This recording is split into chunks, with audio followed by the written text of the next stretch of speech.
নমস্কার, স্টোরি টাইমের আরেকটি এপিসোডে আপনাদের স্বাগত। আজকের কাহিনীটি একটু অন্যরকম। কাহিনীর নাম যৌবন আশ্রম। কাহিনীটি সংগৃহীত। হিতেশবাবু কমাস ধরে কিছু আঁচ করছিলেন। উনি 3 বছর রিটায়ার করেছেন, সরকারি উচ্চ পদে ছিলেন, ভালো অঙ্কের পেনশন পান। কিন্তু তার স্ত্রী গত হয়েছেন বহুদিন আগে। দুটি ছেলেকে বড় যত্নে মানুষ করেছেন।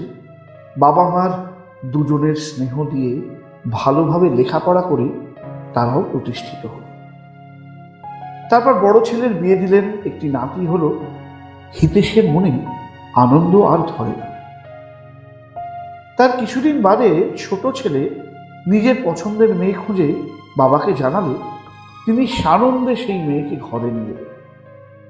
রিটায়ারের আগেই বড় ছেলের বিয়ে হয়েছিল, তারপর বাড়িতে ছোট বৌমা এলেন। হিতেশ এখন নাতিকে নিয়ে বেশ সময় কাটান, সংসারের অনেকটা ব্যয়ভার বহন করেন।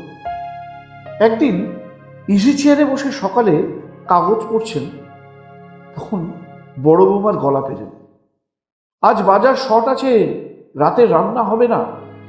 সে চাকরি করে, বলছে যাকে। এ বাড়িতে ছেলেদের জন্মের আগে থেকেই কাজের মেয়ে জবা আছে। সে তার ছেলেদের থেকে বেশ কিছুটা বড়। জবা এই মাতৃহারা 2 ছেলেকে দিদির স্নেহে আগলে রেখেছিল ছোটবেলায়।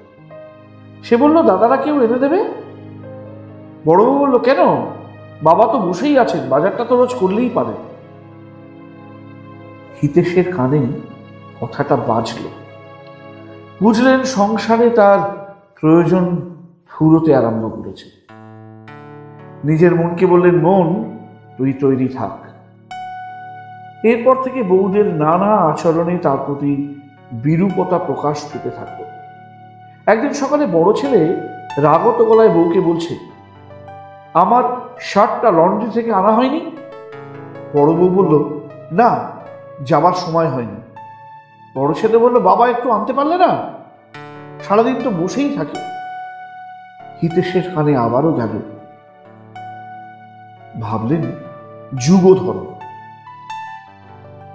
এরপর এক রবিবারে সকালে ব্রেকফাস্ট টেবিলে এসে দেখলেন সবাই আগে ভাগেই উপস্থিত।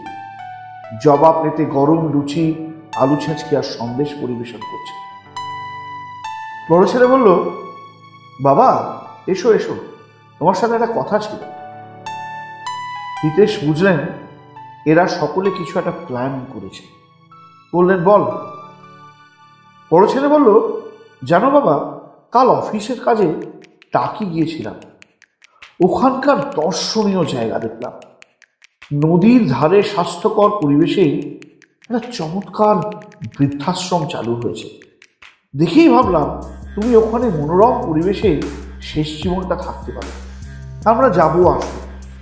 কিরে ভাই, কি বলিস? ছোট ছেলে বললো, হ্যাঁ দাদা, বেশ ভালো হবে তাহলে। হিতেশ হেসে বললেন, সব তো শুনলাম, কিন্তু বাবারা আমারও যে একটা প্রস্তাব আছে।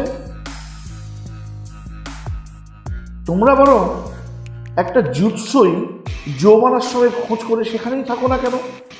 বাড়িও আমার, পেনশনও পাই। জবা মাকে নিয়ে বাপ বেটিতে ভালোই থাকবে, তোমরাও আসবে যাবে। এইভাবে তিনি এক ছক্কায় বাজিমাত করে দিলেন। জবাকে বললেন, জবা মা, লুচিগুলো দিয়ে তাড়াতাড়ি, ঠান্ডা হয়ে গেল যে, গরম গরম নিয়ে আতো। ছেলে বউরা হতভম্ব হয়ে বসে পড়ল।